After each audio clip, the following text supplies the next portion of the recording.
무용교에서 유용교회로 오늘의 묵상입니다. 오늘은 출애굽기 7장 3절에서 6절까지 말씀을 묵상하겠습니다. 성경 말씀을 보겠습니다. 내가 바로의 마음을 완악하게 하고 내 표징과 내 이적을 애굽 땅에서 많이 행할 것이나 바로가 너희의 말을 듣지 아니할 터인즉 내가 내 손을 애굽에 뻗쳐 여러 큰 심판을 내리고 내 군대 내 백성 이스라엘 자손을 그 땅에서 인도하여 낼지라. 내가 내 손을 애굽 위에 펴서 이스라엘 자손을 그 땅에서 인도하여 낼 때에야 애굽 사람이 나를 여호와인 줄 알리라 하심에 모세와 아론이 여호와께서 자기들에게 명령하신 대로 행하였더라.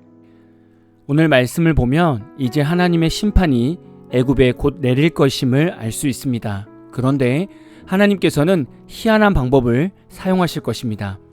고난과 심판이 시작되면 분명 애굽 왕 바로의 마음은 힘들어질 것입니다. 그래서 첫 번째 재앙만 경험해도 단번에 이스라엘 백성들의 출애굽 허락을 했을 것입니다. 그러나 이런 결정은 순간의 어려움 때문에 내린 결정이라 얼마든지 다시 의지가 살아날 수 있습니다. 그래서 하나님은 하나님 자신을 철저하게 나타내 보이시기 위해서 특별한 처방을 내리셨습니다.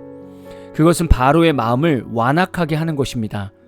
한글 개역 성경의 출애굽기에서 강팍하게 하다 또는 강팍해지다 라는 표현은 14번 정도 나옵니다. 이 단어는 단 한 차례만 애굽 사람들을 그 대상으로 사용되고 나머지는 바로의 마음을 표현하는 데 이 단어를 사용했습니다. 원어상으로 이 표현에는 두 종류의 단어가 사용되고 있습니다. 하나는 아크쉐이고 하나는 하자크입니다.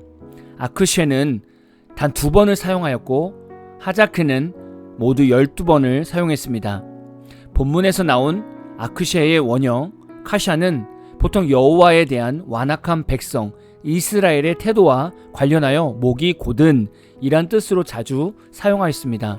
즉 하나님과의 관계에서 사용될 때는 끊임없이 하나님의 뜻을 거역하고 완강하게 고집을 부리는 인간의 본래의 악한 속성을 나타내는 것입니다.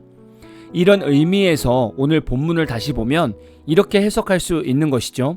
내가 바로의 그 완악한 마음의 본성을 강경하게 할 것이다 의 의미를 가지고 있는 것입니다. 출애굽의 과정에서 이 표현은 단 한 차례 본절에서만 사용하고 있습니다.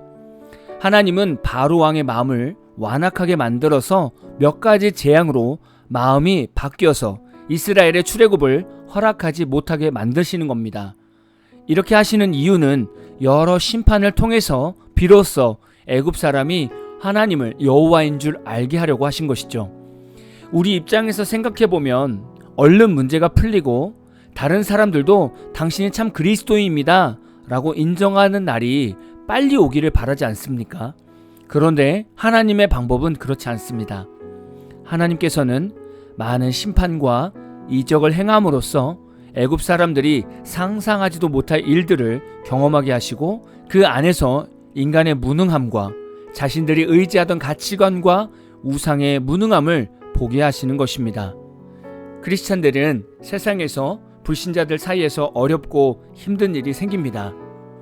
서로 부딪히는 일이 생길 때 여러분은 오늘 말씀을 기억하십시오. 하나님은 여러분에게도 오늘 말씀처럼 동일하게 말씀하실 것입니다. 하나님은 여러 가지 이적과 심판을 크리스찬들을 힘들게 하는 이들에게 행할 것입니다. 그리고 하나님은 괴롭히는 이들의 멘탈이 나가게 하실 것이고 그들의 잘못된 삶이 드러나게 하실 것입니다. 또한 괴롭히는 자들 속에서 하나님은 크리스찬들을 보호하시고 높이실 것입니다. 그러나 여러분이 할 일이 있습니다. 하나님께서 여러분 삶에 많은 이적과 심판을 행하실 수 있도록 믿음을 가지고 인내하며 그 자리에 온전히 서 있어야 하는 것입니다. 그리고 여러분 자리에서 여러분이 해야 할 일을 성실하게 해내야 합니다. 그래야 하나님은 하나님만이 하실 수 있는 일들을 우리 가운데 행하십니다. 우리는 조급함을 버려야 합니다.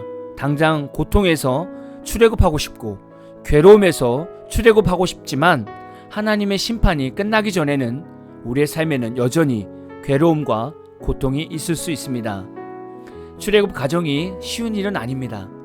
하나님께서 일하시는 동안 믿음의 자녀들은 충분히 인내하며 기도로 신앙생활을 붙들고 있어야 합니다. 지금도 여전히 풀리지 않는 환경, 여전히 매일 똑같은 일상을 보내면서 마음과 몸이 지친 성도들이 있으십니까? 조금만 기다리십시오. 하나님 앞에서 이유 없는 고난은 없습니다. 하나님 앞에서 이유 없는 괴로움은 없습니다. 그러니 여러분이 하나님 앞에서 할 수 있는 신앙생활의 최선을 보여주십시오. 기도의 자리를 포기하지 마십시오. 말씀을 붙드는 일을 포기하지 마십시오. 예배를 드리는 일을 포기하지 마십시오. 다른 이들을 섬기는 일을 포기하지 마십시오. 하나님의 때는 반드시 찾아옵니다. 여러분도 이 말을 한번 따라해 봤으면 좋겠습니다. 나는 하나님의 영화 속의 주인공이다. 따라해 보셨습니까? 영화 속의 주인공은 어떤 역경이 와도 절대 죽지 않습니다. 다만 다시 일어서는 시간이 좀 걸릴 뿐입니다. 그것이 바로 여러분입니다. 오늘 하루도 말씀이 여러분의 인생을 이끄는 아주 신기한 하루 되시기를 진심으로 축복합니다. 오늘 마무리 찬양은 송경민, 김정인님의 인내라는 찬양입니다. 찬양 후에는 잔잔한 연주곡이 있습니다. 말씀을 생각하면서 기도하는 시간을 가져보십시오.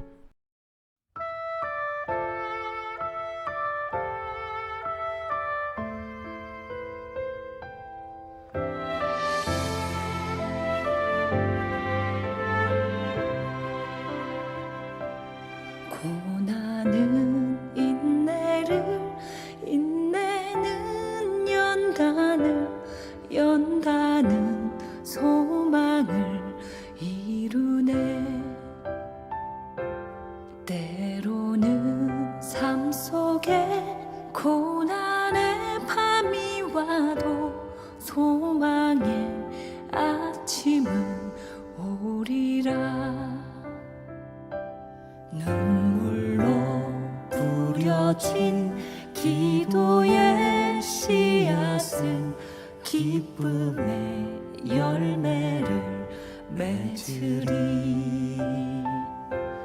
내 삶을 붙드신 주의 손 강하시니 폭풍이 와도 두려움 없네. 인내하리, 인내하리, 인내하리, 인내하리. 소망의 아침은 반드시 곧 오리니.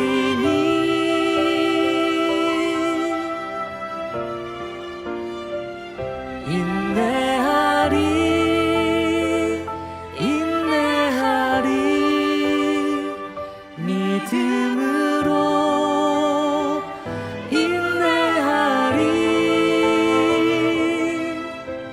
기쁨의 열매를 거두게 하심이네.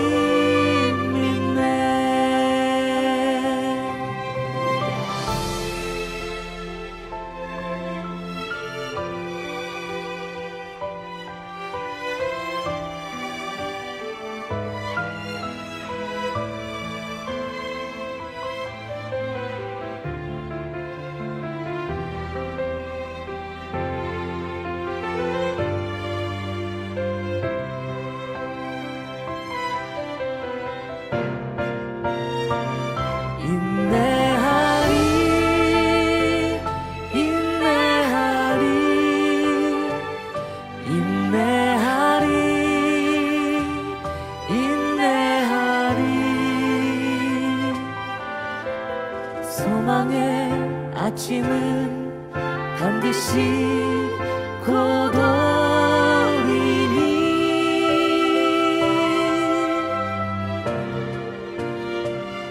인내하리, 인내하리, 믿음으로 인내하리. 기쁨의 열매를 거두게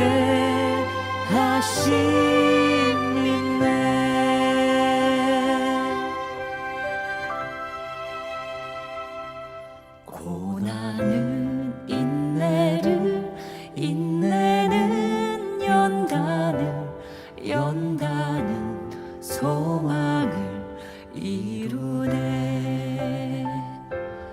때로는 삶 속에 고난의 밤이 와도 소망의 아침은 오리라. 소망의 아침은